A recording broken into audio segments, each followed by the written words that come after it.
Let's talk about Liverpool. John Henry and Fenway Sports Group were big drivers of wanting to sell their own media rights. Is that essentially what the Premier League have agreed to do by giving up their deal with IMG and streaming direct to consumers starting not next year but the year after? Well, this is not Liverpool selling their own media rights, it's the Premier League selling their own media rights. I just wanted to clarify that from your question. But actually, I'm down here in Riyadh at the World Football Summit, and the same issue was talked about today, about should the Saudi Premier League possibly join with the Premier League in terms of when the Premier League has its own setup to broadcast their own games, could they also become an outlet for other leagues around the world? And that's something that's a very, very new idea. And it was something that I just discussed with somebody this morning about the possibility.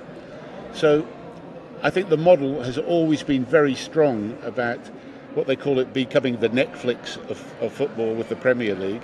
But it's always been the problem. And it's something I tried to do in the Scottish League as well. Way back in about 2002, we looked at SPL TV. The problem has always been the setup cost for those 2 or 3 years as you start to develop the actual subscriber list. It's a very expensive operation because you've actually got to set up your own commentators, etc., in every country around the world who receives the feed. You've got to put those teams together. You've got to then have your own in-house production capability, your own, call centres, etc. You've got to do all those things. And so you need probably at least 3 years to get the whole thing into properly functioning situations. So that's the big issue.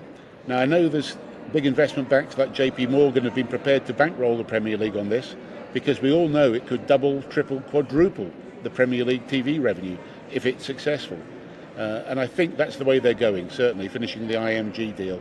And so I think if John Henry was right, if what he meant was that the Premier League should be doing their own broadcasting, I think we're on the way to seeing that, and it's going to be revolutionary in many ways.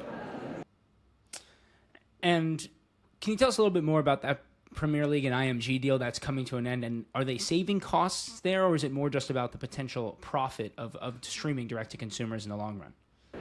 Well, I don't think they're going to be saving any costs because I think they're probably going to end up hiring most of the IMG staff that were there, if they'll come, that is, and they're going to have to develop. Premier League's going to have to develop its own in-house capability.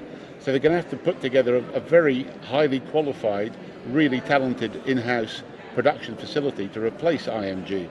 So there's no saving of cost there. In fact, it may even be more costly in the short term.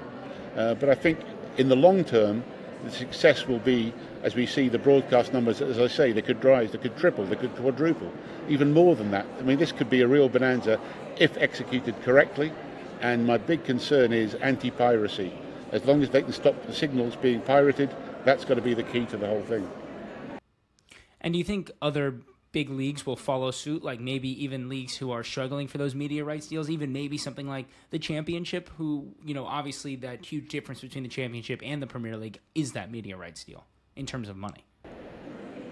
Well, if the Premier League gets its running properly, I suppose there is room to take the EFL as a customer in total and try and help them out that way. See, that could be one reason why a lot of these discussions are stalling right now between the EFL and the Premier League, because there could be a discussion going on that the Premier League will do the same thing for the EFL and sell the games directly. So there's a possibility that could happen. That would also give the EFL a very big uplift. So this could be why, in the background, these sort of things are stalling more than they are right now. But it's a very interesting idea that the two groups get together. I know they've talked about selling media rights together before, but now this could become a reality of them actually sending out the signal and owning the actual product themselves.